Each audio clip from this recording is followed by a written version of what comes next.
آج امت چاہتی ہے ہم پاک پیغمبر علیہ السلام کے عاشق بنے، تو عاشق بننے کا یہ مطلب نہیں ہے غلام ہے غلام ہے غلام ہے غلام ہے، غلامی رسول میں موت بھی قبول ہے، صرف نعرے کی بات تک نہیں ہے، عشق کے دعوے تک نہیں ہے، عشق کے اعلان تک نہیں ہے، عشق کا اظہار ہونا چاہیے۔ میرا جسم بتائے میں حضور کا عاشق، میری زندگی بتائے میں حضور کا عاشق، میرا لیونگ اسٹائل بتائے میں حضور کا عاشق، میری ترتیب بتائے میں حضور کا عاشق، میرا لیل و نہار بتائے میں حضور کا عاشق، میری نشستوں پر آس بتائے میں حضور کا عاشق، میری بود و باس بتائے میں حضور کا عاشق، میری فرینڈشپ کے حالات، میری تجارت، میری بزنس، میرے معاملات، میری جاب، میرا گھر، میرا باپ، میری بیوی، میرے بچے، یہ تمام چیزوں میں نبوت کے معاملات عمل کی علامت کے طور پر ظاہر ہوں، کیونکہ بات یہ ہے محبت کتاب کے بغیر نہیں ہے۔ ایک عربی شاعر نے کہا لو کان فی حبک صادقا لقطعتہ ان المحب لمن یحب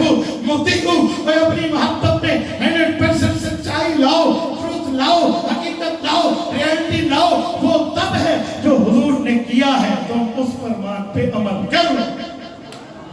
اگر عمل نہیں ہو تو کچھ بھی نہیں، نہ ہمارے سفر کا کوئی فائدہ، نہ علماء کے آنے کا کوئی فائدہ، نہ آپ کے دیکھنے کا کوئی فائدہ۔ اگر قیمتی بنانا ہے تو ایک ہی چیز ہے، ہم یہ بات طے کر کے اٹھے آج کے بعد ہماری زندگی میں سنت نہیں چھوٹی، وعدہ کرتے ہو کتنے منٹ کرتے ہیں وعدہ، سنت پہ عمل کرو گے، سنتوں کی زندگی اپناؤ گے،